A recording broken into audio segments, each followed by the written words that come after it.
Hello, everyone. It is I, Andrew, here with a very special guest. His name is Reaper. You may know him from Reaper Mill Productions, Crucified Mortals, Hellcast, whatever. But it's time I interview the man himself. And if there is a bit of that, kind of screechy, not screechy, but if you hear audio kind of not cutting it in and out, but it's kind of raising in volume. It's a problem on my end, but I'm gonna look at it. I'll get it fixed. But Me. what's that? Sounds fine for me. All right. But yeah, with that being said, uh, ask you. I think 12 or yeah, I think it's 13. And then we have the whole 20 questions thing in the middle that I was gonna participate in, but I should have left that as a secret. But whatever. Uh, Sorry. so how and when did Mel come into your life?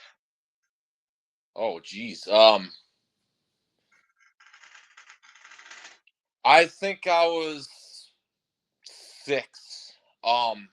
My older brother had some tapes, and then we kind of like shared. There were a lot of us, and not many rooms, so we all kind of were condensed into some small quarters. So if he was jamming stuff, you could hear it. So, um, later on, I always remembered hearing the song "Carry On," which is Manowar.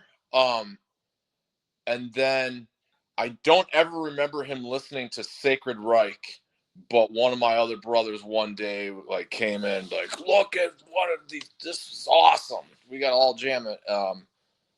And that would definitely. I would say that's a definitive point.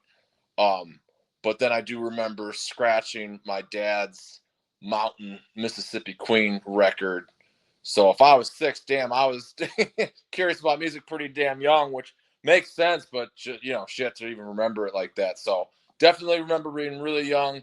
But I think in the order of stuff, it went Mountain, and then that Man of War and that Sacred Reich later on. Because I guess I wouldn't really say Mountain's metal, but it's introducing you to that eventually. So In a way, I kind of have a similar story. I've told this story before on my channel before, uh, and that is I heard metal at a pretty relatively young age. It's just that I never really got into it until I was either 12 or 13. I was probably 8 when I first heard songs like "Stand Up and Shout" by Dio, "Run to the Hills" by Iron Maiden, "Blackout" by Scorpion, which some people don't even consider Scorpion's metal band, but I do personally. Uh, then there was "Let It Go" by Def Leppard on all these songs were on a soundtrack to a video game I used to love to play. It was a sports game, and it was of the name of. It was actually in the SSX trilogy. I think it was called SSX on Tour, and it was this really crazy snowboarding game where we're just you do crazy tricks on a board or whatever, inhuman tricks that no one could ever do in real life. that's cool. I've never, the only video games I played, their soundtracks were crappy MIDI music. Oh yeah, for sure. Stop And exactly blasted metal. yeah, and during specifically that time before I even got into metal or even before I heard metal, it was mostly just the songs from video games I used to play, and that got boring after a while. And so I was like, let me try listening to some music by real artists. And so I started listening to usually what my mom was listening to, and that got boring after a while as well. And then I tried so hard just trying to get into all these bands that didn't scratch my niche even. I did like electronic music, and I still do to some extent, but it was like really shitty electronic music, so you could understand where I got bored there. So, but this one's a bit more of a personal like taste question, but what specific qualities do you enjoy and or look for in music? I like a good drum sound. Um, yeah, and so I really hate like like the early days of as the extremities were kind of being built up. I mean I never was like a huge death metal fan, so but as a lot of classic recordings that are typically more sound too, where the sound like how to deal with acoustically or physically, whatever the right term as far as the music's concerned. Like there was a technicality. It wasn't just like finding the sounds. Like there's like what would physically work, especially when you're duplicating a record. So I think a lot of that stuff, because it's bass oriented, really really fast drumming. A lot of that had like the trigger drums, and then I just feel like a lot of that stuff sounds like they're banging on a box with a bunch of nails in it for as far as the snare. So I just like a really good like honestly a nice like roomy 70s sounding like rock drum is always awesome, even when it's in a metal sense. So just very particular to a drum sound. I love a good drum. Um, and realistically, that's probably one of the biggest takeaways. Like I could be a sucker for a really good drum sound and a really good drummer. Because to me, it depends if like an album consistently stands out to me, and therefore I would like go further into like dissecting what I like about the music. Yeah. But yeah, I do like a good drum sound myself, but I also really like good drumming, and with pretty much every band I listened to growing up, I would say most of them like had like somewhat of a good drum sound, and like listening to like all these bands, like I didn't really know that like they had different specific techniques for recording stuff, because with a drum sound or even like a production style like incantation, like no album by them kind of like sounds like each other, especially early on. Yeah, I would think that. I mean, it's kind of being dialed in through a lot of that stuff. That they're a band that goes back to the '80s, so like they would have, yeah, definitely been going through the advances of the music style itself, but finding its way in the studio and finding its way in the studio would have at one time been limited to the technology itself. Triggers have come a long way. Studio equipment itself has come a long way. So a lot of that then because one of the biggest things that you can run into when you are doing recorded music is and it gets blinded with digital. So in a lot of ways now it can be ridden with errors. Your music that you're putting out there when it's just in a digital sense, because it doesn't matter, it's digital, or even on a CD because it's still digital. But a record, cassette not as much, but definitely a record, since you got a stylus literally writing then a waveform. You have to then obey the laws of sound, and so bass is going to really really affect things. And when you got really really heavy stuff, that's going to be a lot of things that the engineer is looking to not like have trouble with. The low end's going to replicate, and then ultimately, and that's first, and then you get to like, hey, what do you think of this mix? Raise my kick drum. Well, we kind of can't, stuff like that. So I think a lot of bands like your Incantations of the world that have gone through those eras, that would probably be where some of the sound discoveries happening. And then even still, while the technology is being had, because then it's like, you know, if it were like not so much, it's not Swedish death metal, so using the metal zone, but my point exactly, like, so like, if you're using a JCM 800 Marshall JCM 800, like a lot of classic thrash did, well, it's like, well, then you needed a distortion pedal to do that. Where eventually, Mesa Boogie comes into the equation, where it's got built-in gain, it's heavy as hell, so it's like, even the stuff that you could buy and use, then are all advancing at the same time. So I think, yeah, the genre, metal genre as a whole, as technology got more sophisticated, and like we could then replicate low end without any problems, and then supply gear that had all the nice flavor and color that makes a metal band. That's kind of also what goes into the sound discovery. Yeah, and bands like even both metal and non-metal, they went through those sound discoveries because I was talking to someone about this. I've told you about them before, but I prefer not to name them on camera. I I was talking about like how something like Moral Throne Nazarene was like so reverby and echoey, and then the discussion of Joy Division got brought up, and like that's where I learned that one of the tricks that the producer used during the recording of their first record, Unknown Pletchers, is that they basically put the drummer in like a closet and record it through that.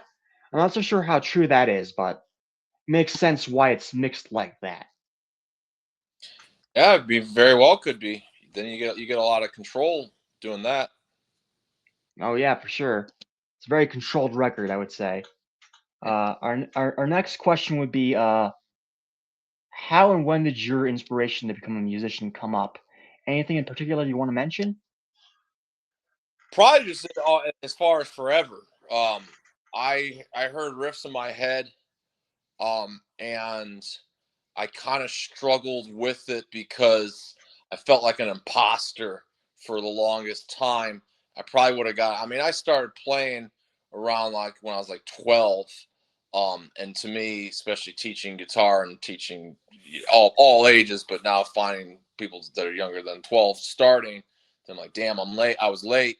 Um, and it's because of that imposter then that it's like I just didn't feel permitted, and I felt like I was like walking into something that I wasn't meant for, and I kind of honestly blame public school music class for that. I remember like I brought in Sacred Reich Surf Nicaragua for like Bring Your Own Music Day in one time. I don't remember what grade I was in, but it was pretty elementary school, so probably fourth grade or something. And like fucking teacher shut it off. So if he doesn't start singing, and it's just like, isn't music? Is musicianship a part of music class? It's just stupid shit like that. And then nobody in school even like know like this guy likes this crazy. I guess this kid likes this crazy stuff, and so they're fucking listening to Sesame Street or some bullshit at that point. Probably Hanson. Yeah, that would have been the '90s. So probably bopping and shit. So I I just have not. I that have. out. Hey, like I don't like I have nothing in common. Because as I was discovering this music, and like I at that point too, like it's weird to say it, but like I do think when you're that young, or at least in that era being that young, like I think there was like an unawareness of like, how do you even get this? You can buy it, like, and then with what money? I didn't get a damn allowance. Can I get allowance so I can buy a record? Like, no, you ate off those dishes, you cleaned those, so I'm not paying you. So shit like that, and but yeah, just definitely with the music class, because then even the representation of like the stuff that you learn. So it's like, man, I they're playing guitars. It sounds cool. I want to do that. And then you go to music class, and it's like showing you a bass clef or a treble clef. It's like, this is boring as shit. Like, and then you go sing "Take Me Out to the Ball Game" or something, and it's like, I don't give a fuck about the Cleveland Indians or baseball. I don't want to sing this shit. Like, I guess this music stuff, So yeah, and eventually I ran into, where I grew up. We had a pretty big backyard with like 2 lakes, and so there was like a boathouse that my parents rented out, and that guy played like blues, and he had a guitar. And one day he's like, "Hey, if you want to learn guitar, I'll show you some stuff." So he showed me a G chord, and then I'm just like, I'll figure it out from here, man. And then that was kind of my permission, and here we are. Oh, that's really cool because the first time I heard Crucified Mortals, I was honestly, it was honestly like one of the most like niche. Yeah, I don't know if I would call it unique, but like it was like thrash that sounded like nobody else. That's cool. Because the closest thing I could probably compare it to, and Mill Archives agrees with me, is Deceased. Yeah, I've heard that. Which And is, I mean, that's yeah, I was gonna interrupt you for a moment during your whole tangent, but I was gonna say something about along the lines of I've never like heard the name Hanson like a while, and I only knew like that one song they did because like well, I don't know any other. list because like I would watch lists like all the time, whether it be like on YouTube or just like going through like lists from like online sources, and it was on like lists that would be like, here are the most annoying hits of all time. Yeah, I want to say there's like a German like heavy metal band that's called Hanson, by the way. Oh, really? So let's say that there is. That's the one I meant, dude. No. Oh, really? No, I'm joking. Yeah, but I think they're really German. Yeah, like maybe they're not German, but I know there's. I don't know how I know, but I'm pretty confident. Yes, there's a heavy metal band or some form of metal, probably heavy metal that's like called like Hanson or something. There is a Japanese heavy metal band called Jewel. So if we're talking about 90, I always call them bus hits because that's what my bus driver wrote, like would play it. It's like the local, I don't know what the hell you would call it, awful music station. Far better than the music of now, but yeah. So then that's where you get your dose of Hootie and the Blowfish, Savage Garden, and Hanson. I'm telling you, man, I figured out at a young age, like, I don't agree with any of these folks. This shit sucks. The first moment I ever like had that where I was like, okay, I need a fucking iPod because I can't stand any of like what the music the bus driver plays or whatever.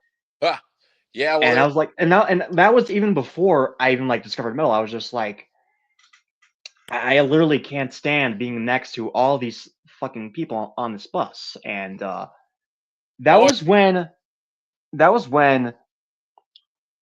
not the bus driver but the bus monitor, they would play like the local radio station on like for my town. I'm not too sure what it's called, but I'll probably bring it up if I remember it. And I, stop. I I I got really tired of it because I usually like listen to it because that's basically what my mom listened to all the time. But I got so sick of it because music just started getting worse and worse over time. Mhm. Like even like pop music, like there was obviously all the whole Hootie and the Blowfish stuff, but there was like also like stuff I liked back then. There was like like this like popular music was not like as like formulaic back then as it is now. Like Depeche Mode or even like Tears for Fears that I do really like.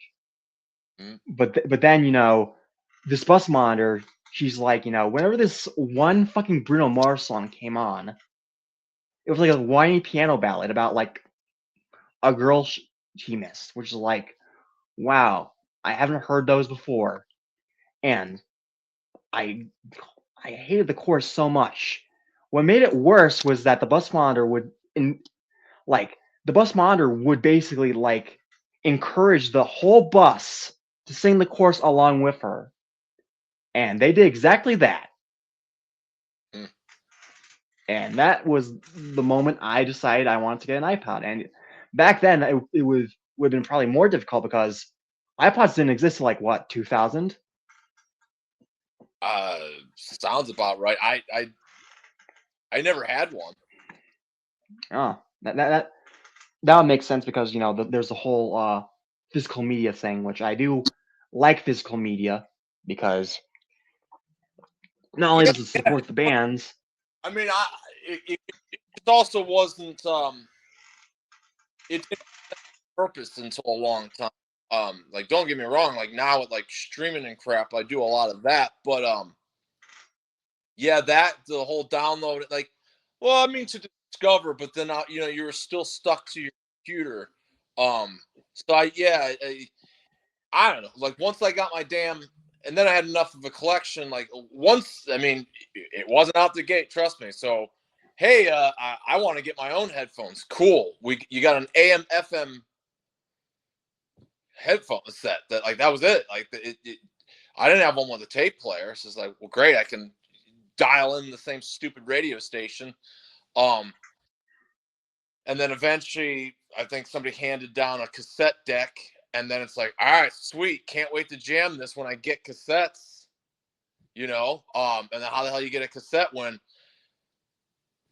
I want that Iron Maiden tape. Awesome, it's $10. I don't have $10, so it's like, Yeah, you know, it was way easier for me because like I found a way to get around iTunes, and what I mean by that is that like I would take like audio from YouTube, copy the link to it, and I would just like yeah, download it, and then I would just like transfer it to my phone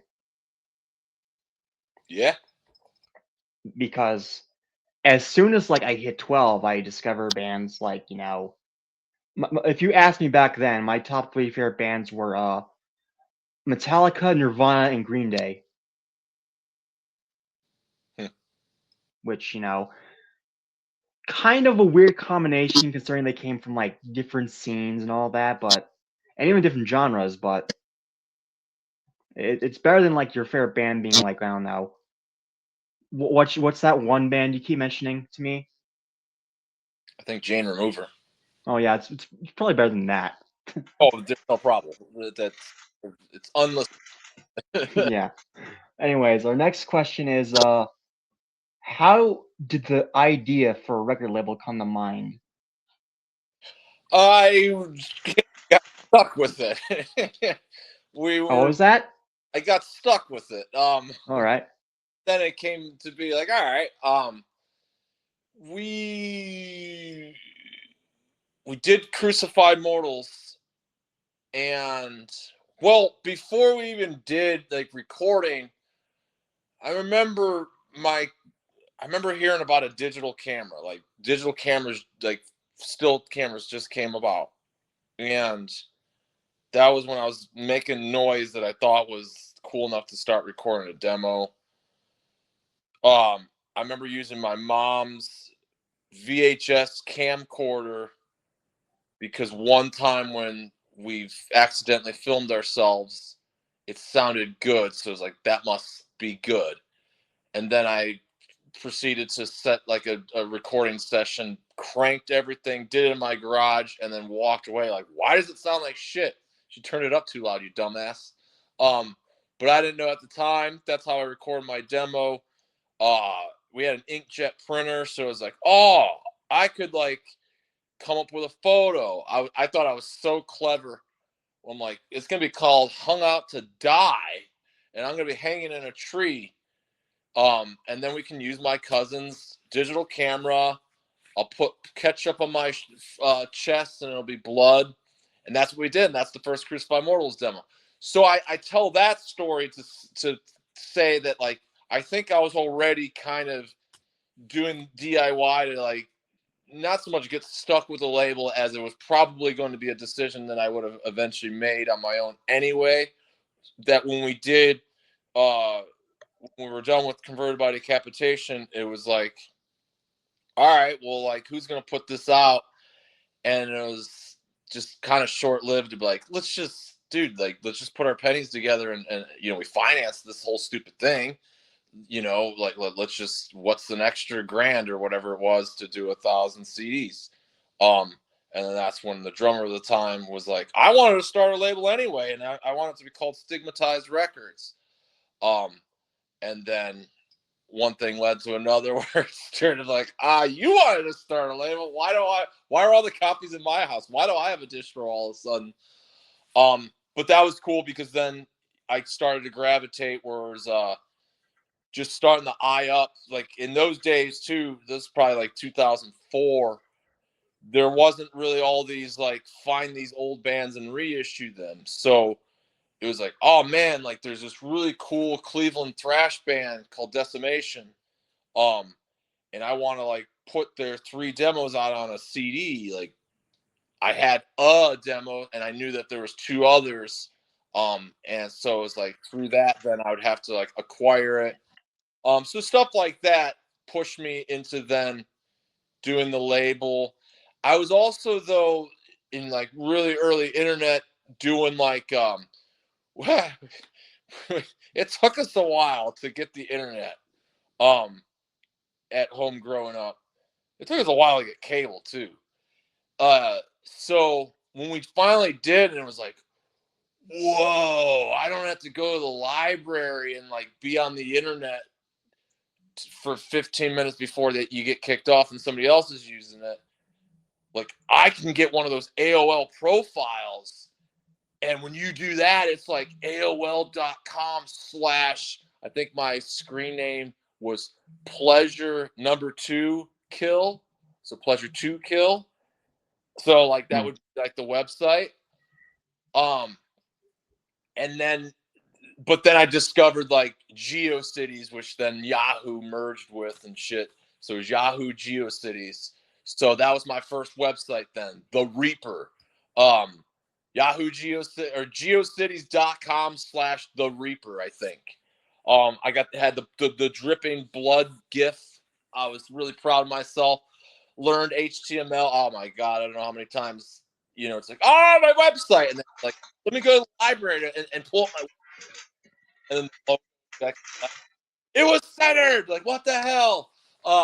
So really tediously learning HTML. So it's just shit like that. And then just, yeah, because like at that is like then webzines were kind of a thing. So like all these like facets of like what a label can or can't be. And then I even thought it'd be like, oh, what, like that would be cool because then I could like have people like send in their stuff like of cool, and then I could find out about cool underground bands, and then I could have a store, like email me what you want to buy and I'll tell you what to pay kind of thing, because there was no technology to fucking just buy something off the internet. I mean, this is maybe there was like, I think there was this thing called CD Now, but like there was no Amazon yet. So, very much archaic internet technology to shopping cart. So anyway, one of those bands was Toxic Holocaust, sent me the Critical Mass demo. And I think sold a copy. So it was just cool. Like, so I say all that as an elaborate answer because like I think that's what I mean by the falling on my lap. Like I was just like naturally as a fan, like doing all this stuff, kind of curiosity led to, like I was always one of the people that would, gravitate towards Legos and hey, take something electronic apart to then put it back together again kind of thing. So I think that was like a lot of stuff that just you're in this, you're of this generation of person that's like living through the internet technology happening in real time. That's like you're blown away by like, oh, all the stuff that you can do, and hell, even a computer. Like, dude, I thought I was like, holy shit, like if I just had an 1/8 inch, I could plug that CD player into the computer. That like that recording that I did, I can then take it off of a cassette and then make a file of it and burn a CD, like just stuff like that. So, oh, I never heard of that thing. yeah, Yeah, but sound card. yeah, but with the whole label thing, I asked because I never operated a label before, and a lot of my favorite labels, whether it be Hellside Bangers or you know, even like Nuclear War now, which they have like pretty cool shit. Even though if a lot of it, isn't it's not that a lot of it isn't my thing, but like some of the stuff is like I don't really need it. They do like carry a lot of stuff that I am like really interested in, so I tend to shop from there whenever I can. Let me just grab this plug so I could plug in my laptop because so let me just get that real quick. Oh, I need to put this on the thing. Sorry about that. Uh, but yeah, let me just do that real quick. And here we go. But yeah, I apologize for that. The whole thing with labels is that like I try like genuinely trying to operate a label. One time I never went through with it. And, like the whole idea of like me wanting to do a label like was so I was so poor back then. I was basically broke. I just didn't even like none of it. Like Dan didn't even come up with it. So there was like how far that's how much I failed at it. So and let me just scroll down a bit because some of these questions are out of order. But the question I want to ask you is how well would you say your involvement with the band Nunslayer was, or turned out rather? Well, we did what we set out to do, but by which you mean I wore a lot of hats while being involved. I mean, shit. Talk about websites. I built the at the time the website. Um, Sold stuff, recorded stuff, wrote stuff, and that wasn't really what I when I initially got involved. Um, it was just, hey, we need a guitar player for Japanese tour. Are you in? Like, heard Crucified Mortals, like you're like we're happy, we're happy with your abilities. Like, will you come down and song? If I got a free ticket to Japan on the table, well, yeah. Um, but I don't. I'm not a fan of the band, so don't expect me to really like. I couldn't do anything else. Was the answer I gave, and then um, once we got back from Japan, then that offer was on the table of like, hey, you want to record these songs that we have already started the recording of, and that became the Fuck the God in Heaven EP.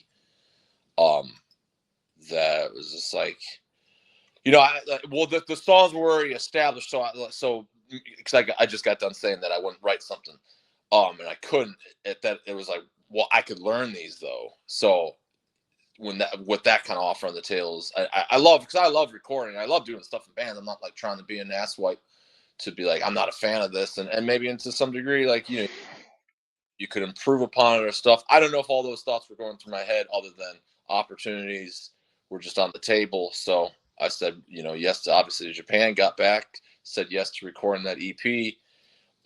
And I guess just moments later kept saying yes to things. And I don't know, nearly a decade went by and got tired of playing I Am Death. um, Oh, and I thought your least favorite song by them was Guts of Christ. yeah, we didn't play that as much though. All right. That's well, it's good for Well, you that you had that opportunity. give you the context of like it's fun to play music. So the quality of Guts of Christ, whether you're a fist bumping raging fan, that's your absolute favorite song. Like, I'm not ragging on it. Ragging on, like, my personal opinion is it's boring to play, and I think the song's dumb. And the song itself says the same thing, because it wasn't even on. I remember there was a tour that we were doing, and like I think that like we literally walked off stage and like everybody looking at it like we should probably do an encore. Like, what do we got? And it's just like guts of Christ. Like I'm like, I don't know it. And then the guitar player Zach at the time, like, well, it's two riffs, showed me, and then we went out and we played it perfectly. It's that fucking easy. And and I guess they're saying, but I just roll and roll and roll. It just does. So, whatever. Oh yeah, I did remember that you told me once that it was basically picnic music. Yeah, But I'm not. I'm saying that's my perspective of it. So like, I'm just in this to have fun and play. And well, like I said in the beginning, like I didn't join as a fan. I joined as opportunity. And so eventually, it's like tour after tour. Like I quit because I quit, and then a few years later, got a call and it was like, "Hey, we're going to Colombia." I said, "Well, now you're speaking my language, man. When you got somewhere that like I haven't been and I want to go, like I'll do it. But like if it's we're gonna go to New York City and play Guts of Christ, like I've been there 5 times. I don't care to go again. Like I'm no, and it just became stuff like that, and uh, just in it to play music. All right. Yeah. I've always liked. I'm not gonna say I always liked Nunslaughter because that's pretty obvious, but I always liked the bass in there, but I found out like your band, I would say that you're not that they're capable of more than like just like playing bass for a band.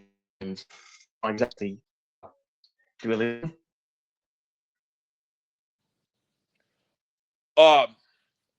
You froze. Oh, did I freeze? I think you were saying something about the bass on the records. No, I was saying like I think you're like above bass player, and I'm not just saying like oh bass players are bad or anything. I'm just like saying you've done like a lot of stuff that's basically you know that's I would say it's like more complex and more suited for you than a song like Guts of Christ, which I do like that song, but it's not Yeah, my favorite by them. and I did like there's a lot of records where um it was just we were just a 3-piece, so I played guitar and bass on it. But yeah, I mean, I agree. But again, it's not to talk down on it. Like there's, it's just like I said, it eventually came to the point in which I set out in the beginning. Like I wasn't going in as a fan, and I didn't like think that I had it in me to even like write stuff. And then you get more, invested, or get more vested in it. Where you didn't, and then I didn't know what the writing processes would be like. I didn't know that like Jim Kanye would be like, well, let me hum you a riff and like do that. Like I figured like you'd be like, what do you got? And like I don't have anything. So it's like, hey, I got a riff. I think that's an open seed to a D. You know what I mean? Like we'll try. Do it again. Okay. Actually, Then you start, and like you knew he got like you knew you got his idea, because then he would start like he'd either just sit there and critique it like no, no, no, okay, play like I remember there distinctly being times where like you would give you like the look of like no, like that's so wrong. It's like, and then you change one chord that you did like if you did it 3 times, the first thing you played, no, that's wrong. Change one chord, play it the second time, no, that's still wrong. Change it back to the first time, play it again. There you go. Then he starts playing it. It's just like that was what I played the first time. Like, yeah, so, but I'm not gonna say I've heard similar stories, but I've heard basically that's what he would That's how he would write music, or at least write Well, music for Nunslaughter. he wasn't exactly, composing it on a sheet of paper and giving it to me, which I wouldn't have been able to read it at the time anyway. And then he couldn't tab it out either. So he would hum stuff. So the point being, like, it would either he would continue humming stuff or like hum something, and then through that one idea, it's like, well, I got an idea then to piece it together, and you ping back and forth.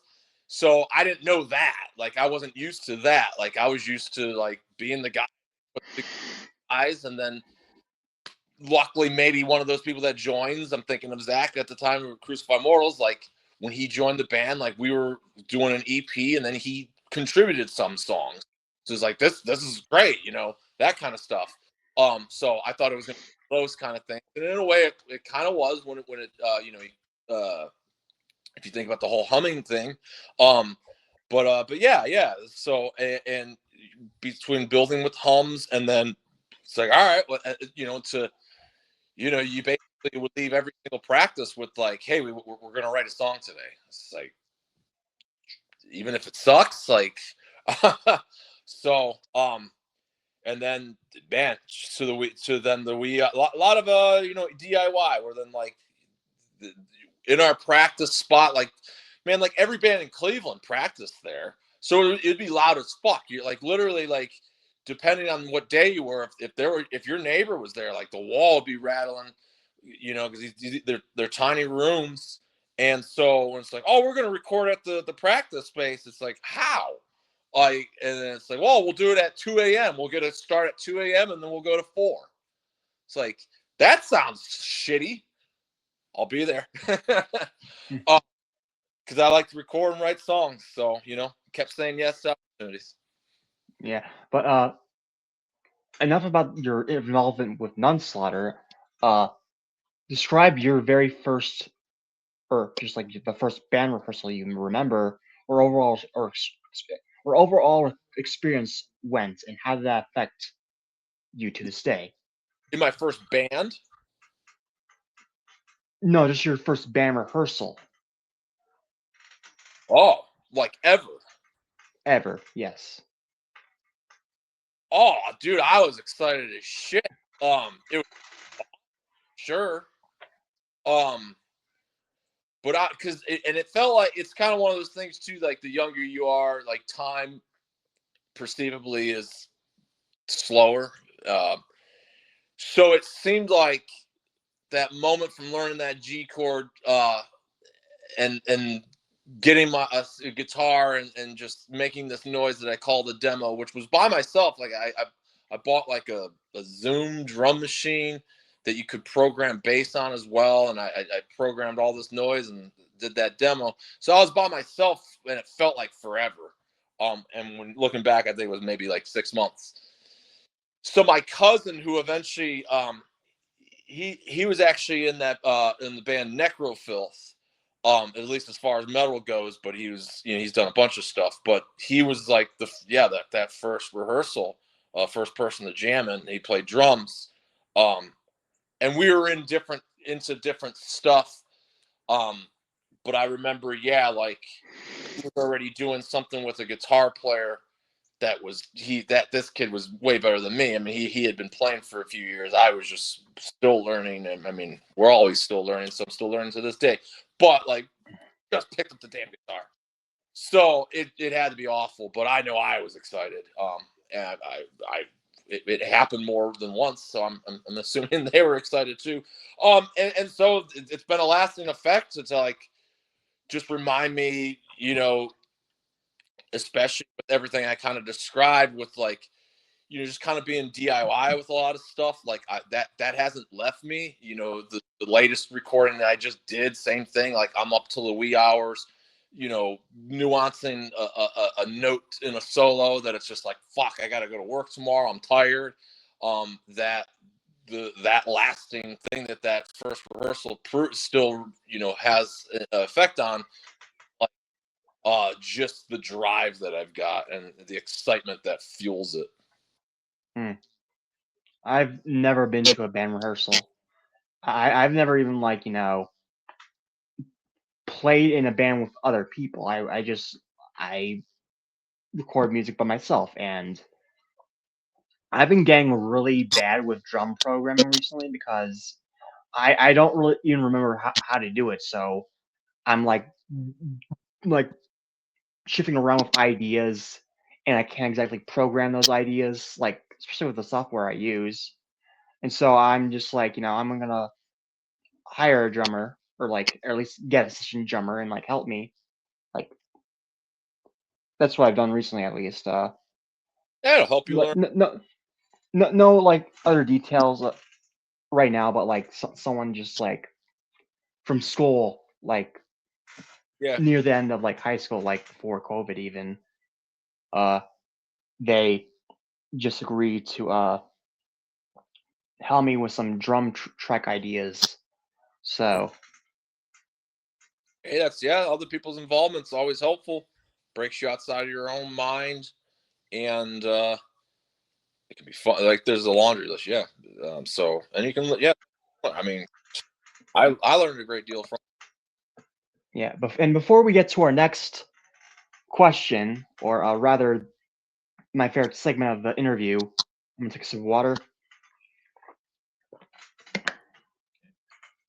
All right, so to explain this, I think I explained it to you in Messenger yesterday, but basically this is the segment of the interview where I basically just ask you 20 random questions. You don't have to explain your answer or anything like that. You just say which one you prefer. Because all of them are either ors, and this is just I've heard this concept through very much different interviews, none from the Mel I listen to, at least. But Okay. yeah, I'm gonna go through the 20 questions. So, pizza or wings? Wings, CD or vinyl? vinyl, DC or Marvel? DC. Merciful Fate or King Diamond? Oh, Merciful Fate. Pringles or Doritos? Can is is Oh, neither wait a minute, I skipped one. Uh, all right. But if you had to pick one, what would it be? Doritos. All right. I'm more of a Pringles guy personally. I skipped one before, but Monstrosity or Malevolent Creation? Malevolent. All right. Ibanez or Jackson? Jackson. Avengers or Justice League? Oh, I don't. What the hell is Justice League? I thought that was the DC version of the Avengers. I'm actually not so sure what they Oh, call it even. the Batman. But so I'll guess I've heard of Avengers, so we'll say that. All right. Uh, Batman or Superman? Batman. Fuck Superman. uh, Sega or Nintendo? Sega. Hell yeah. All right. Krella Filth or Demi Burger? Demu. Immolation or Incantation? God. Neither on that one, but I guess Immo. Oh wow. Uh, Behemoth or Belphegor? Oh, I kind of forgot about Belphegor. Well, since I have to get acquainted with Belphegor and I've heard Behemoth, we're going with Belphegor. All right. Minor Threat or Black Flag? Another one of those indecision because I'm like I'm not that familiar with both. I'm more so Minor Threat. All right. Coke or Pepsi?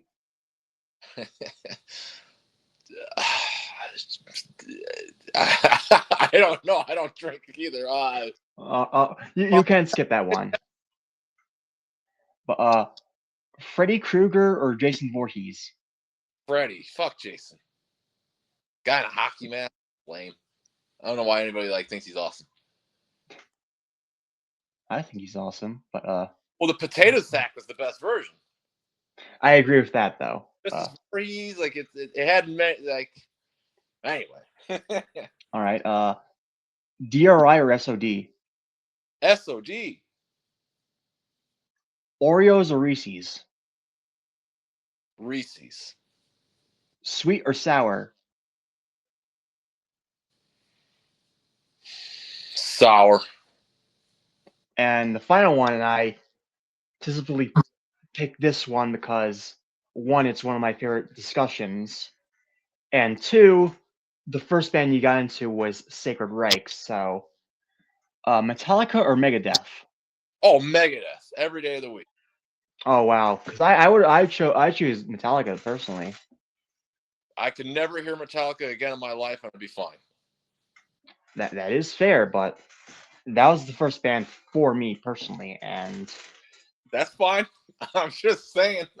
I didn't have to. I know you are, but you know, it's such a strong Megadeth. Then like I don't know, just like it's because I feel like one note on Rust in Peace smokes the entire Metallica catalog in my. Oh wow, because dude, one Mark solo smokes anything Kurt Hammett dreamt of, and so yeah, I like Marty Freeman. I think the solo he did mixed way than whatever pusshead bullshit that Metallica has to rely on and didn't rely on. When they went through this shitty era, like Megadeth has way less shitty. Like Risk is really shitty, but like Metallica has lists of shitty. So that yeah, better, a little bit more, balls to them, faster, better musicianship on every aspect. People would argue Dave's vocals, but I give Homeboys the uniqueness. And yeah. All right, because my whole thing with Metallica versus Megadeth is that I do. Oh, what was that? Well, the Mechanics is Megadeth's answer to Four Horsemen, so that's a better song than Four Horsemen. Well, with Mechanics, that was originally, a Metallica song before they did re-record it as Four Horsemen, and I actually prefer that version, as good as Mechanics is.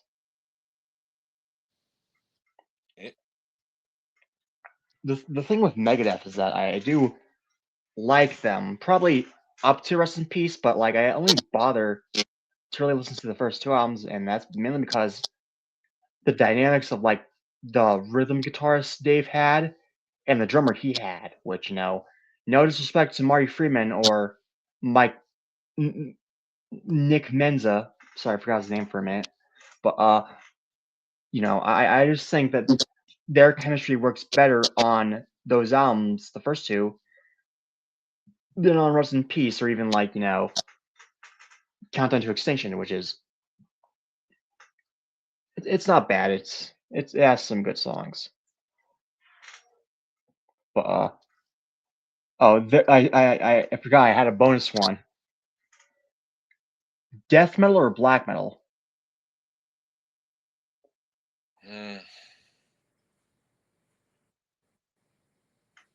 Probably black metal.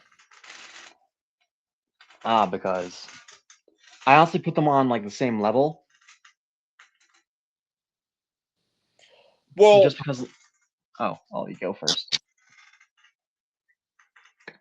I just think when you step forward to like where we are now with both genres, there's more to explore with black metal, where then like all the derivatives of death metal became like, I mean, like you can bring in a keyboard into black metal, you can bring more clean singing, you can, there's more to explore. The musicianship can become a little bit and then the atmospheres where like death metal just kind of became more and more limited to gurgly gargly, because then you get your pig squeals, then you get your chords out of it, and then it's all black. And then we get my most Metallica guy here. You get an even worse snare drum than fucking Saint Anger. You get that trash can. Like you get brutal death metal, which I can do without. You get a certain band in horror movie samples. So I'll take black metal. Yeah, you have a point with the black metal thing because Granted, you get the one-man black metal band, a depressive black metal, but like I said, there's more to work with.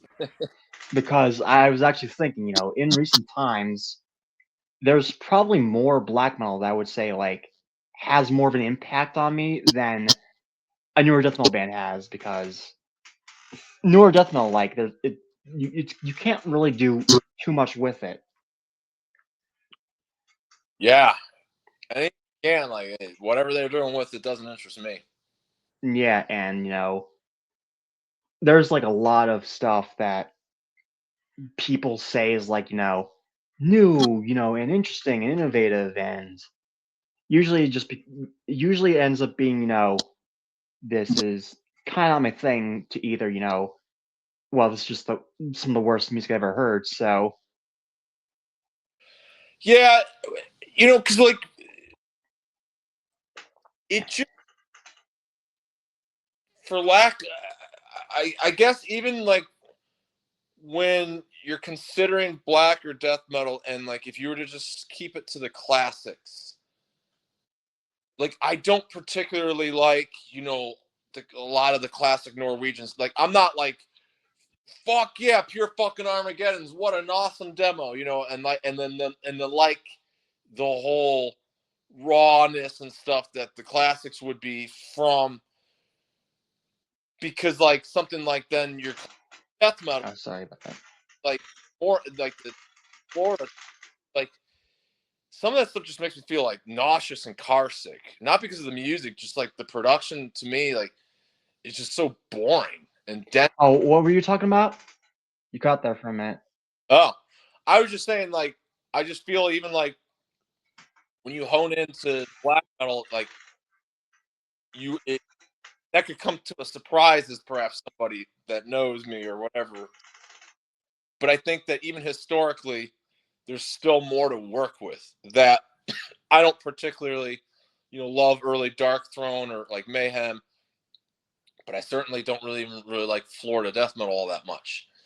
And what I don't like about it isn't so much, oh, if you're too loud, you're too old kind of thing. Like it's as this, like, it just doesn't, like the more sound stuff, Tampa, like it just kind of makes me feel like car sick, nauseous. Like, and it just like, I think of like, I don't know, a hot day that like all the windows are closed. Like I just feel like crap. Where like, even if it's like a Mayhem or something, which I'm not like into as much, but like exploring other, like there's still like that, there's like a Scandinavian European feeling to it, and a frostiness. So I kind of like that then, because then the mood that you kind of get out of it, not like on tunes. All right, because I was like thinking about my response to that, and I was just gonna say like in terms of classics, I probably prefer death metal more to black metal. But in terms of like newer stuff, I would say black metal like has its like palm on like the metal world in a way because I've heard stuff recently from newer black metal bands that has like again like it just like wowed me.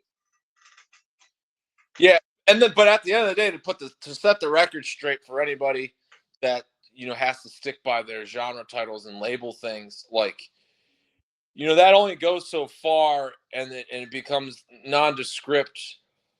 That doesn't matter, but to if there's a typewriter tough guy that just can't accept my answer, that it's also just me then personally. Um, I think the lack of labels is just basically the explanation of my tastes. Like Mm.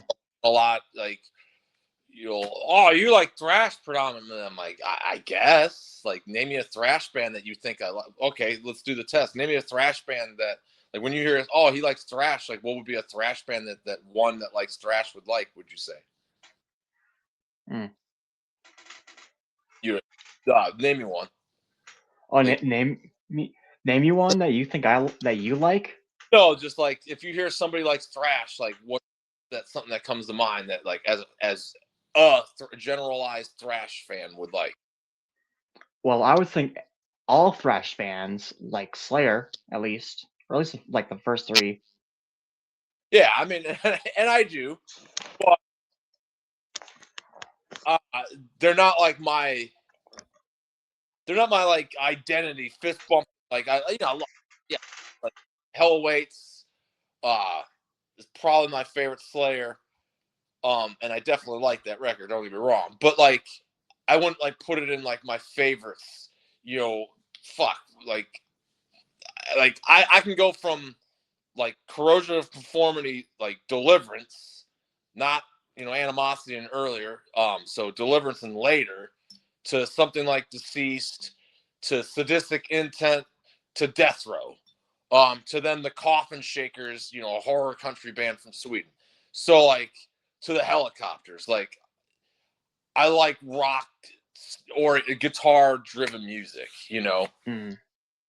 that in a lot of ways though has metal connections because all those bands do. All right. And maybe that's why I like those different types of genres, because it needs that edge of like these are metal fans that like a bunch of different styles of music too. So largely a lot of those are Swedish musicians.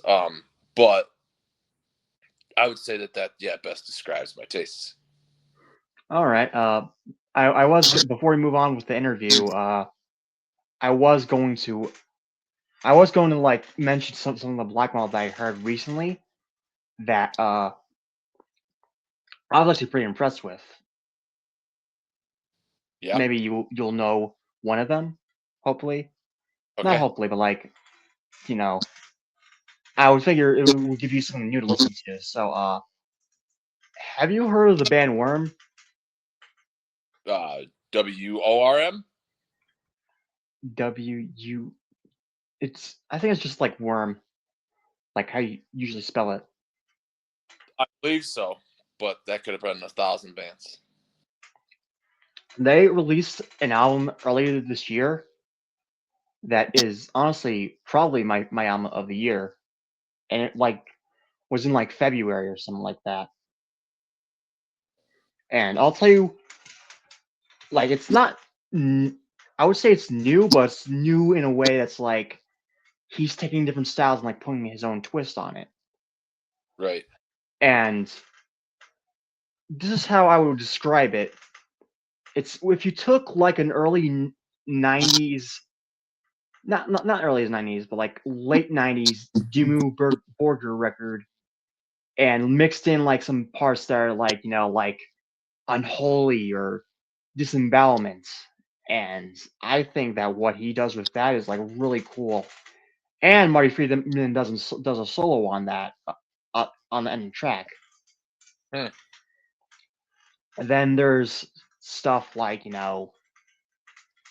Lamp of Murmur, which I heard here gets a lot of hate, but it's better than that Romanticism band that I talked to you about before.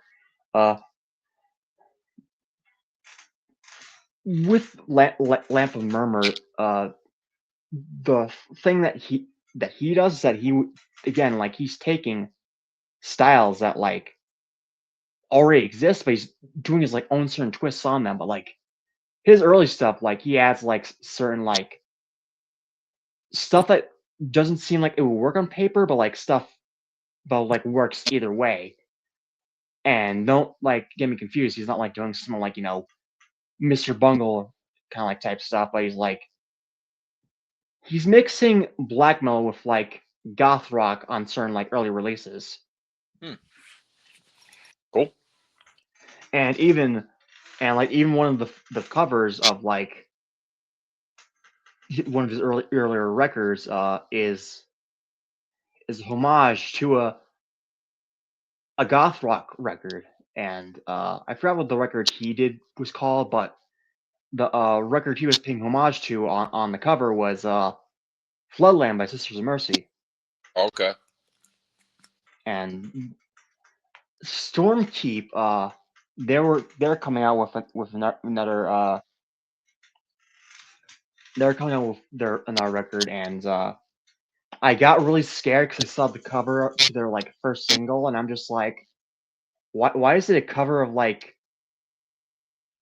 why is it a cover of like just like a pair of ladies' lips or something like that? Then I saw what the actual album cover was, and I'm just like, okay, now I think I'm sold because it looks like like vampiric dragon stuff that like early Cradle of Filth would have done.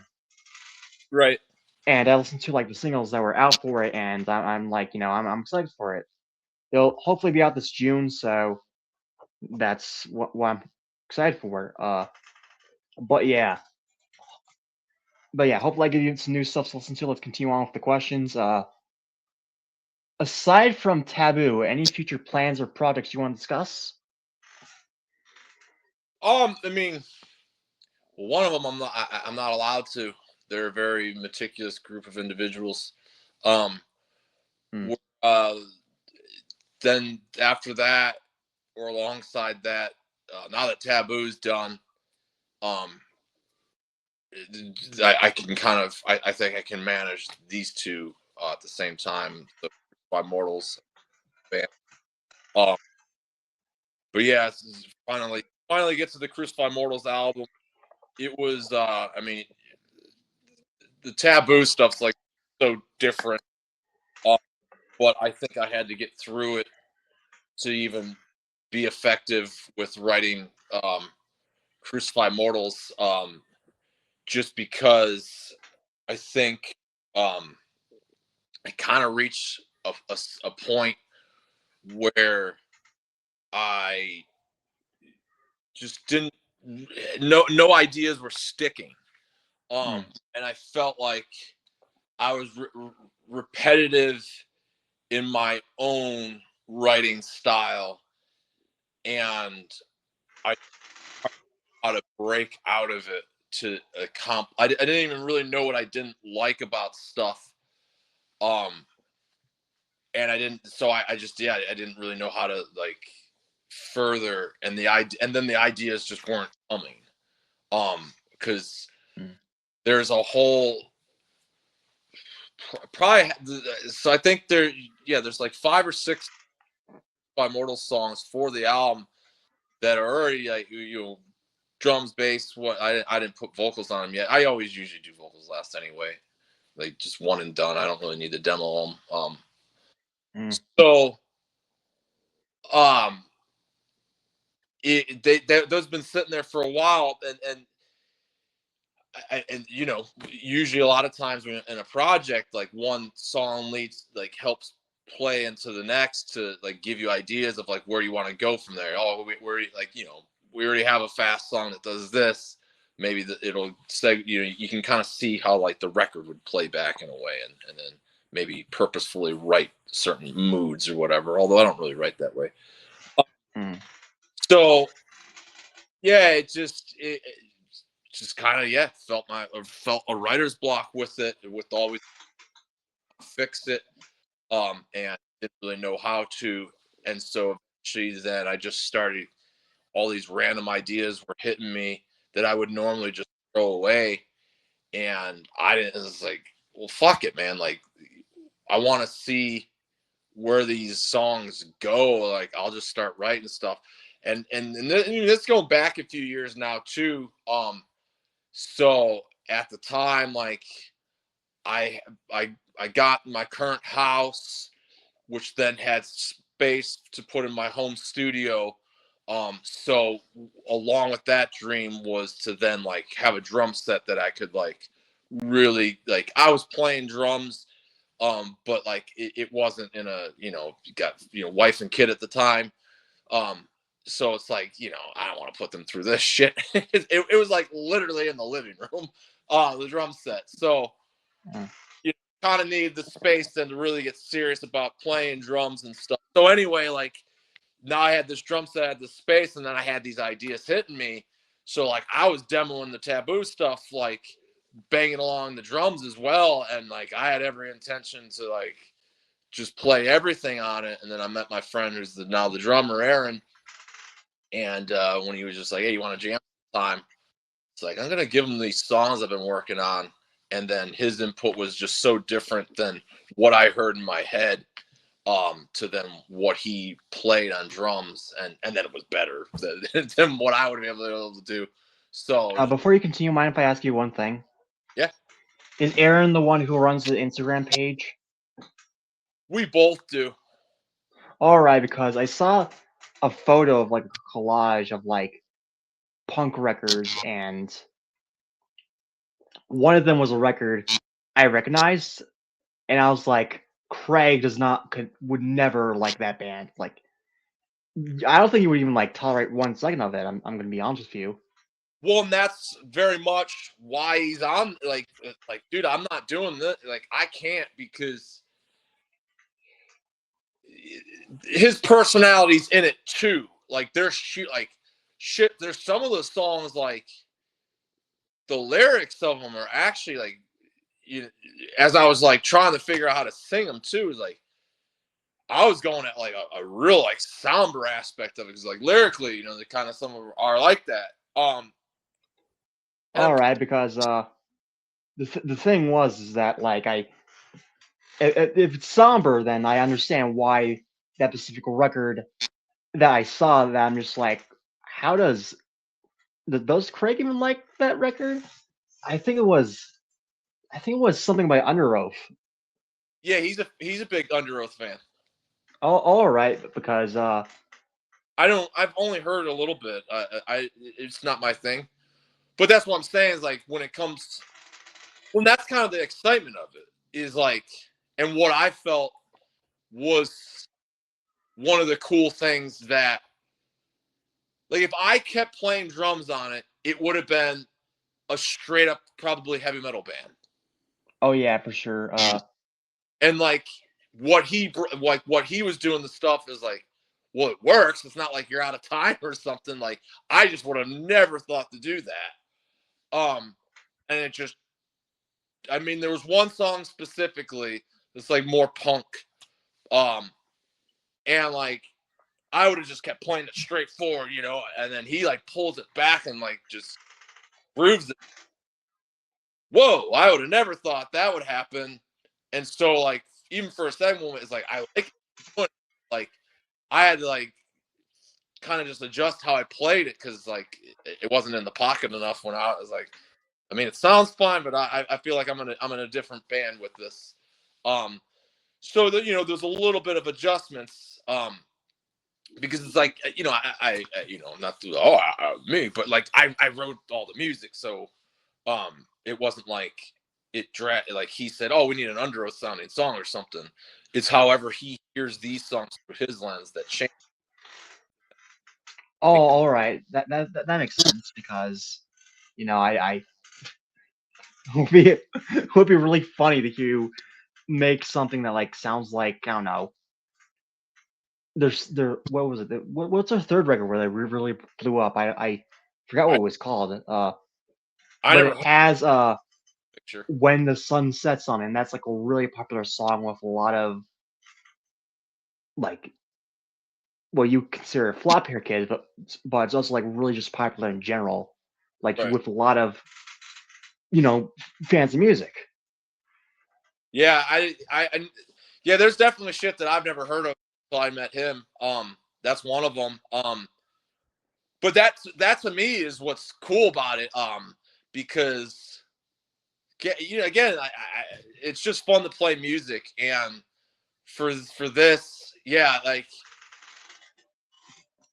I don't know, I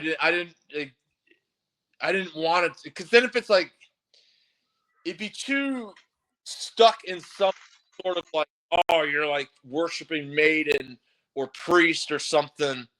if it became a full-on heavy metal band, where like at this point, I think the heavy metal is there, but then there's just other stuff. And that's one of like playing with musicians that you more so gel with musically, yeah, like 'cause you can just sit in a room and play. Like honestly, there's been really there's never been a discussion about like how to pursue a song other than like, here are these riffs. I wrote them, I recorded them with 2 guitar tracks. Here they are, so that way when we meet next week, you know what we'll try to work on. And then we meet, he clearly listens to it. It's like, oh, sweet, it's cool. Like what you're doing, I love it. Like, there we go. So it's like zero input to tell him what to do and how to like, and then he obviously listens. So it's like, it's so then and it's just different than what I would have thought. And through all that, I think it makes them, yeah, different than like where the songs would have head if I was just all by myself doing it. And I'm happy with that. Like, I like when projects do that. Like, I want to, you know, I feel like through the years, like, I don't know, but like, there's, I guess, thinking back to like seeing reviews about Crucified Mortals albums and stuff, where it's like, you know, if you look like everything but drums, essentially, that like I played on it, like, you know, there's been remarks made of like some sort of like multitasker or whatever, that like I like that if that as if I purposefully like want to like do all these things. And it's like, I just do what needs to be done because I want to get the project done. I don't want to be talking about these same fucking songs for 3 years on an end. So if we don't have a bass player and be there, let alone one like can play and even, then it's like I'll just do it, you know. So even this, and that's kind of even going into the project. Like I don't know, I don't feel like making new friends to find a drummer. Well, I walked into a music store one day and made a new friend who happened to be a drummer, and there you go. Like, but like, just very much minded and just start building it. If somebody else is to get involved, like, it'll happen. If not, at least then I get done, and then maybe there's another record. So I'm very much happy then when somebody does get involved that's then fits the bill in surprising ways, because I have been so stuck in my head, have been at my own pace and ideas, that it's fun then to like be surprised, because then I too then can like be a fan in a way of like the material, where like I can step outside and listen to it then and see it, rather than, oh, he didn't play my drum part right, or, you know, like you're because at that point too, like if it's in your head and it's your idea, by the time the record's done and you're listening back, like all you did was successfully extract this idea to then feed it to yourself. So there to have some form of surprise, and you know, entertainment along the way. I mean, the process is fun, don't get me wrong, but like it's even more fun when you have somebody that can kind of bring their own to the process. Yeah, and that's why I think a lot of bands are missing nowadays. Everyone's like influenced by either the same 3 bands, or like, you know, they're all like, all the members are just like, they like the same stuff. Like, Yeah, if you like different things, you'll get more variety and more dynamics within your music. exactly. And honestly, too, that's also where, like having Aaron, who, you know, likes Under Oath, Zayo, and like a bunch of bands that I hadn't heard of, coming to the table with those different influences. Well, in turn, when I'm coming with like this blank new to me, the only thing that's for sure is like I want to explore this.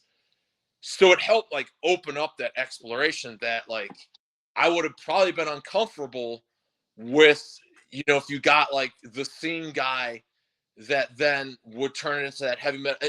And that's kind of what I mean, that like it would have become more of a definitive traditional heavy metal thing, or a bit more like, because like it would have been my fault, but like that's how I am. Like I would have like kind of clammed up, shelled up, and then like not been able to explore, you you know what, the single that we put out, Don't You Want to Rock, like I would have never fucking used that as a title. But we had that. But in the early days of Crucified Mortals, after practice, we would bullshit sometimes and make, we called it Metal Lords of Steel or Black Cat. Like we were throwing around like heavy metal names, but it was like our heavy metal band. And like from that day, those days, like I always had the intent to like do more, and so we would bullshit around like that. We would have a song that like it would jam, but then it would just have like the drums and the bass going, and like the vocals would sing on it, and then the guitar would come in and it would go out, come in and go out.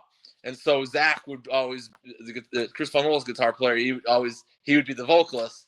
And so one time he's like, you know, we got to have a song about rocking. So it's like, hey, all you people, don't you want to rock? And then the second line was a rhyme with rock that that would become, that I chose not to use, but it's a very obvious one that you could use. I thought would be just like, okay, now that's getting too silly.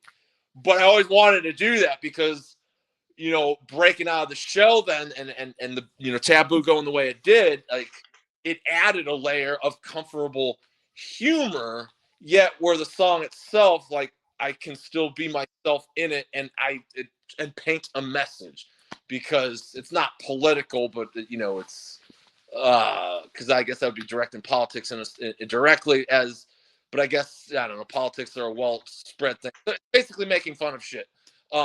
So it's still got like, okay, there's something that more you can read into it while like under the guise of like this stupidly titled song on purpose, because that way it doesn't come off preachy and political, you know, like an 80s punk band or something.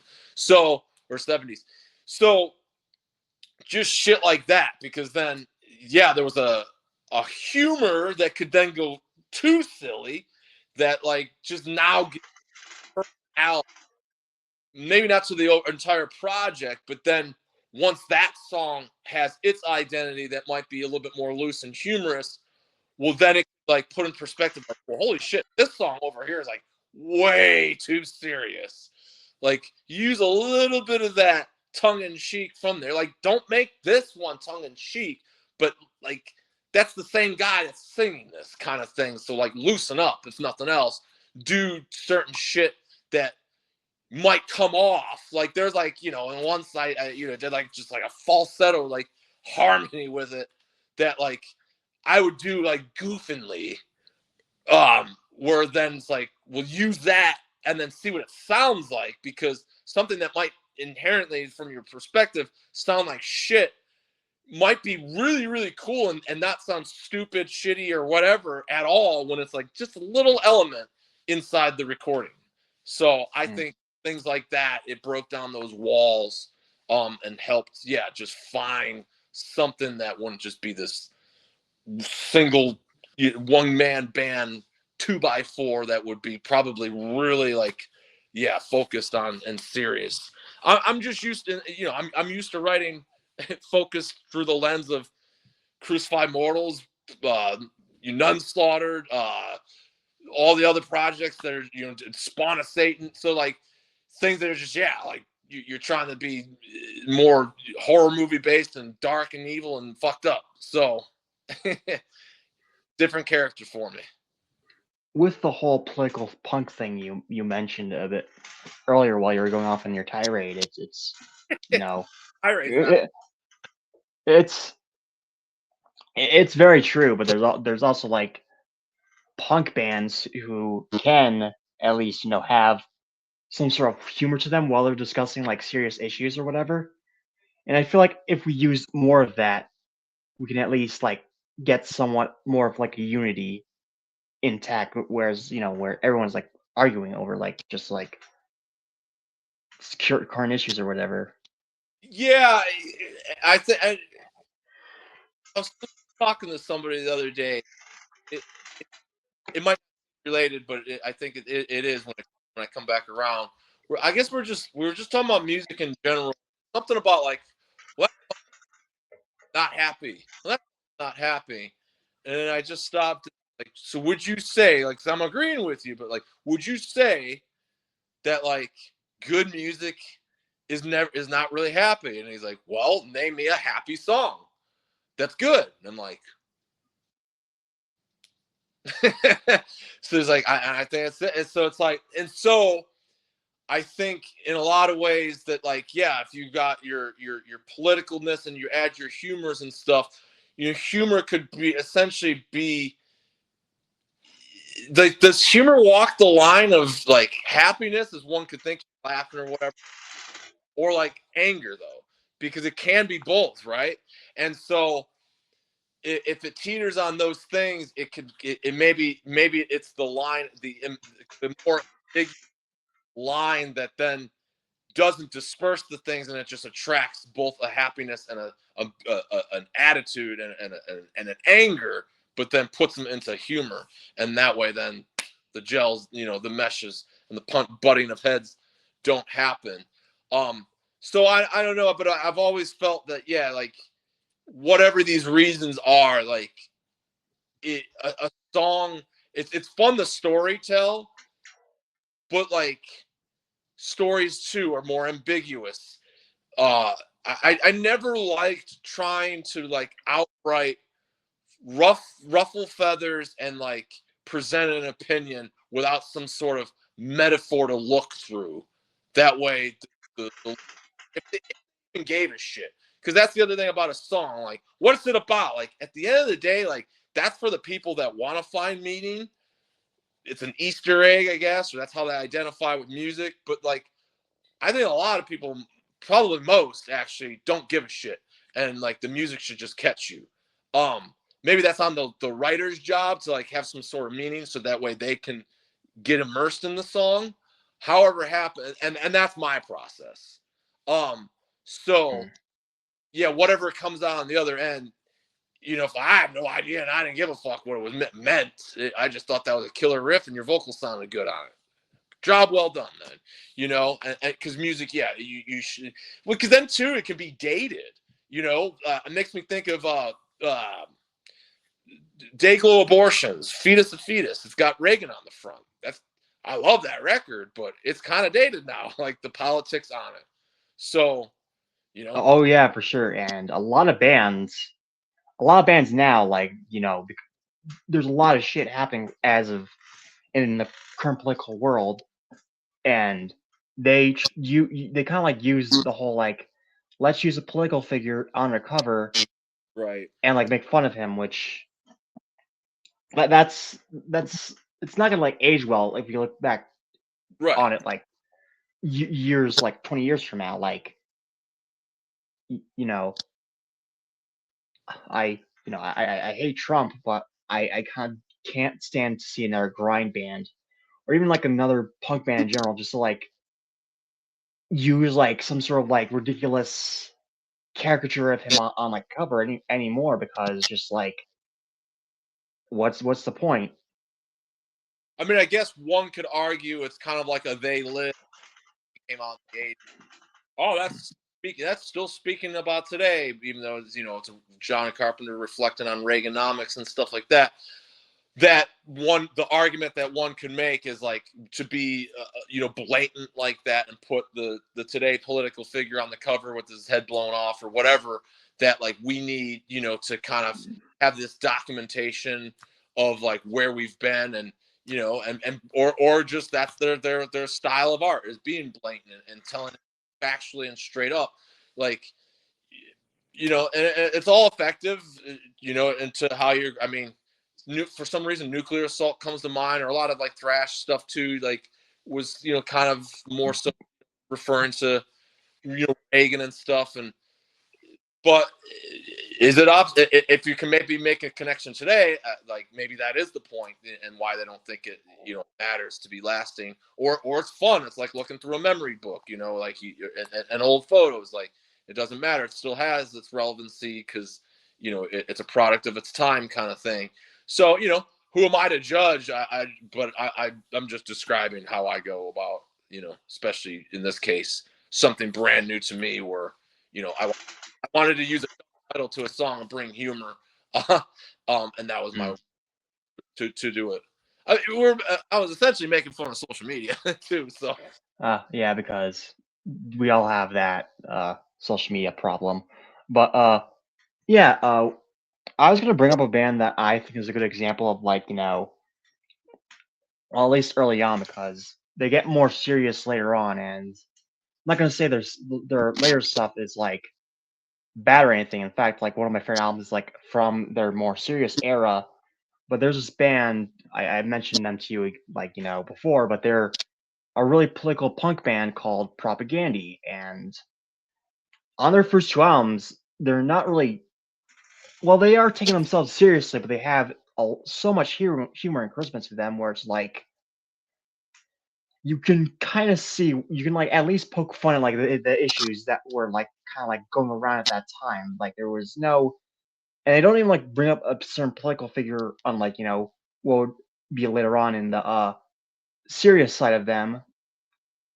But with the first two records, you get that like kind of like tongue in cheekness to them, whereas you have, well, let's just use my favorite record by them as an example, Polka City Limits, or actually it's called Polka Kim City Limits, I think. And the last song, I actually think the sample is really effective, but in the sample that he used for the last song of the album, I think it's called Iteration.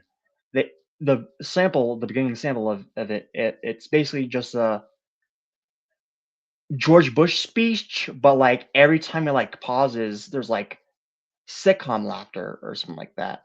Oh, And I think what he said was, I think he said something like, war criminals will be punished, war crimes will be, something something, and then like the last thing he said, which made the crowd erupted in like or laughter, like just like the most like they thought it was the funniest shit ever.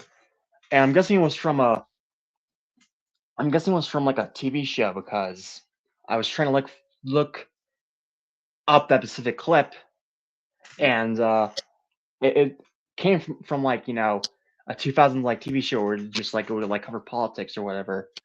But I remember like the last thing he said on that thing, he was like, and it'll be no offense to say I was just following orders, hmm.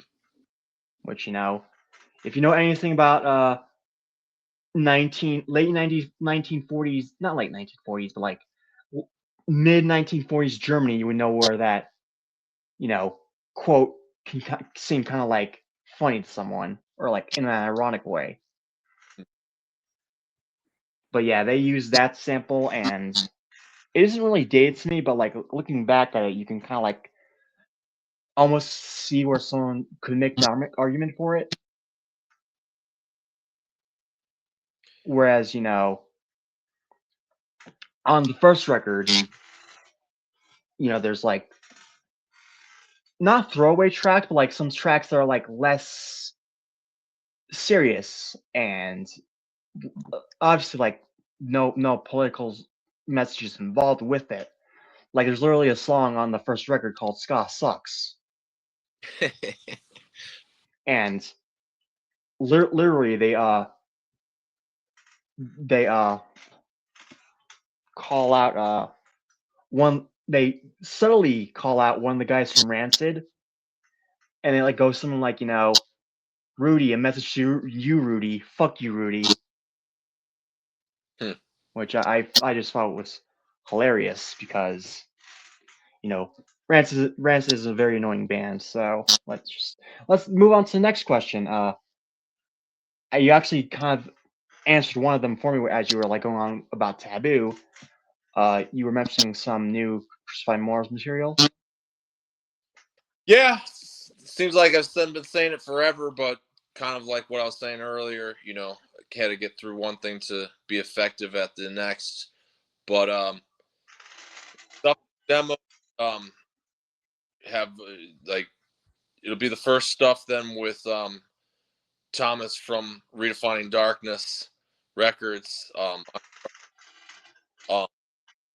and again, even just switching drummers from Ash Thomas, who was on the previous stuff, wasn't really for other than creative reasons. That when Thomas came around, offering to do different dynamic, to then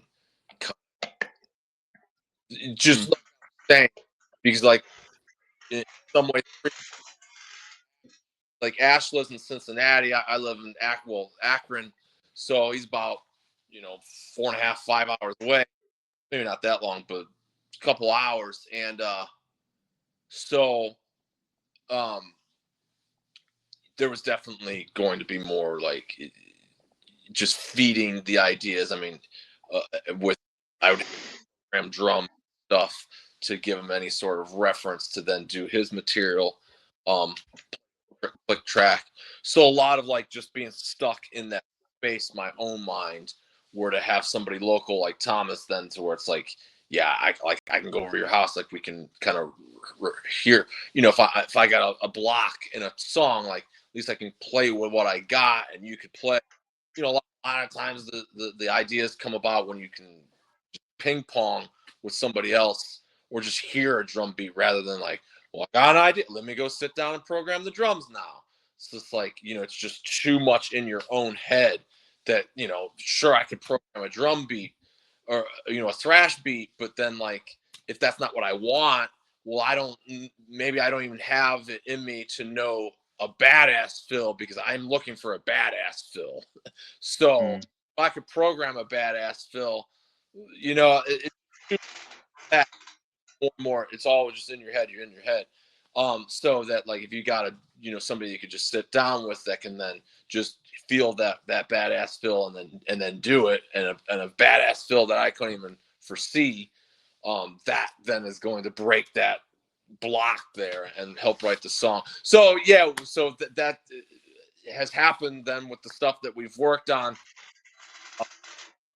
It's definitely given it a different identity as well, but not something that like, whoa, like is this the same band?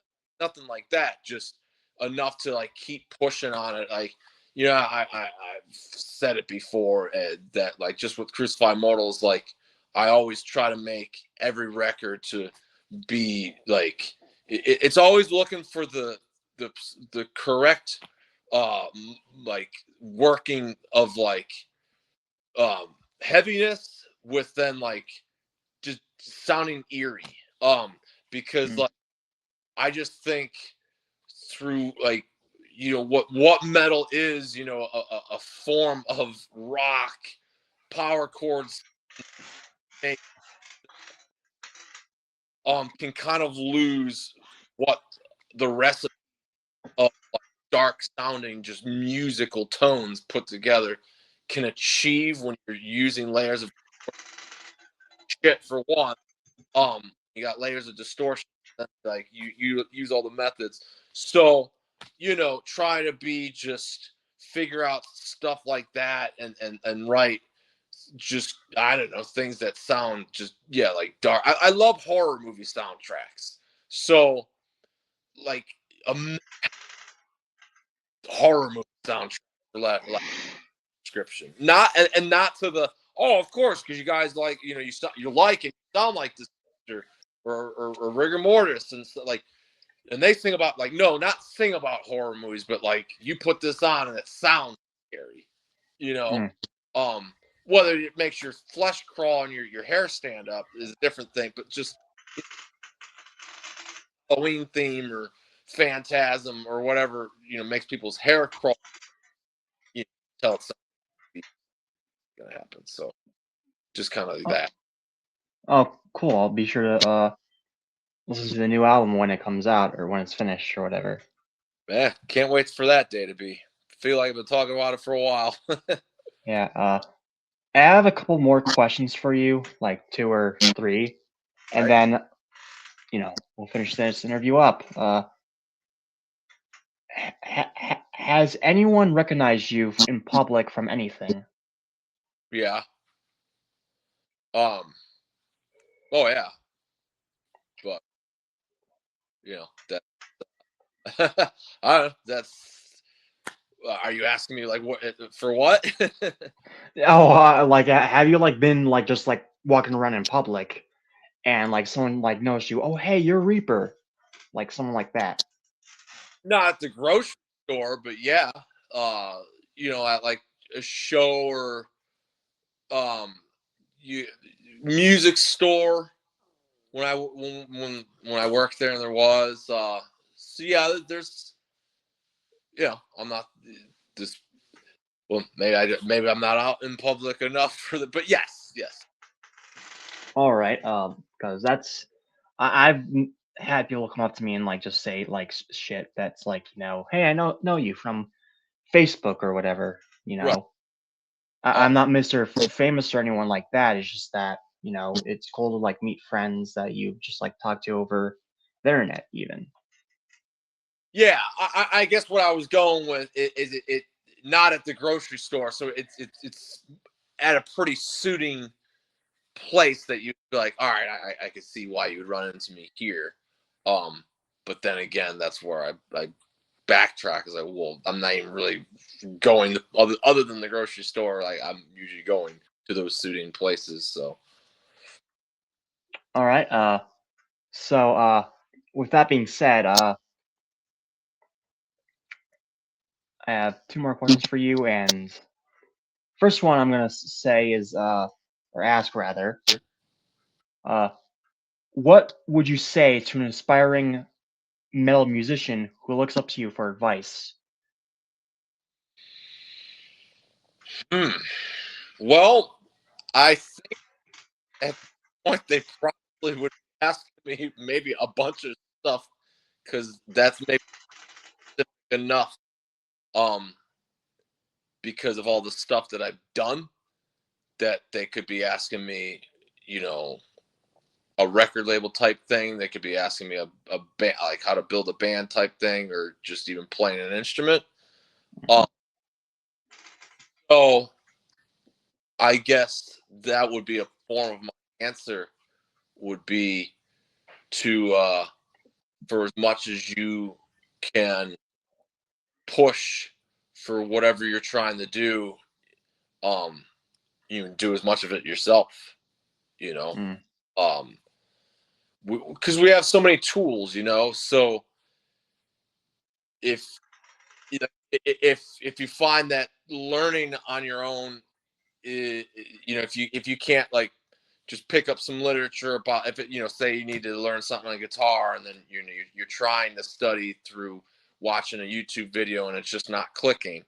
Well, then use the internet to find somebody that could give you a lesson type thing. So, so find mentors when you can find mentors. And really take it seriously. Invest in yourself. Like I think so. There you go. To put it simple, like invest in yourself, however that would mean. You know, mm, learning something, be it believing in something, be it you know go at your own pace. Like you don't have a bass player. Well, then have you ever thought about being your bass player? Like so, like stuff like that. Um, until the next because you know the next thing will always lead to something else. Like you gotta show up and be present. Otherwise, what are you gonna do? Sit at home and then wait for the miracle to happen? So yeah, and music's a lot of that, right? Like down to putting together a band. Like you mentioned, like you're gonna have to go out and meet people somehow. Put up an ad, do this, put it in the right spot. What are you gonna put up? I'm not. Hey, you need a drummer at the grocery store or at the bank. Like, no, you're gonna probably go to a music store. So like, do all that kind of stuff. But do it. Don't just I don't know anybody. So that kind of belief and startup of yourself. And mm. yeah, however many degrees of like what you could do and get done yourself, like take it upon yourself, and because nobody's ever gonna give more of the fuck than you, even if you are on the label and stuff. So That's a great answer, and that leads me to my next question, or, and probably my final question of the night.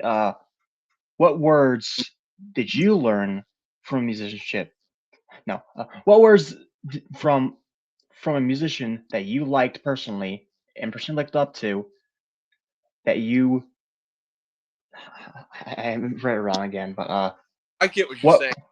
what words from what words from a musician have you learned from, from a musician you personally looked up to? Um, well, they didn't exactly say it to me, but their body of work kind of says it all. I mean, there's a few of them. I would how did that like just don't let anything get in the way. Like I Mm-hmm. mean it when I was saying like when early on in this conversation about the imposter. Like I really had to undo that between the shit from the music class to the voices around you, the people around you, Uh, my brother always loved to use it as funny, and probably said it in Hellcast back in the day. Just I don't know during story time, or like you remember when Dad was like, "I heard it. You're not that good." It's like because you're still 15 and you never got better at your instrument because that's when my dad probably last heard Crucified Mortals. So you heard the demo, like I agree that wasn't that good. um, so, but those voices are an influence around you. Um, I think that's what I learned from those musicians. Like, just as an onlooker, didn't really run into anybody that told me anything specific. But that I just saw how they went about stuff. Like, honestly, it makes me think of Nick Anderson, like the Helicopters, like coming off of Entombed, like that was a risk, man. Like you're going from death metal to freaking. I mean, the first Helicopters is kind of more so punk, but eventually it became like power pop and stuff like that. So like, there had to have been a high amount of not giving a fuck. Mm-hmm.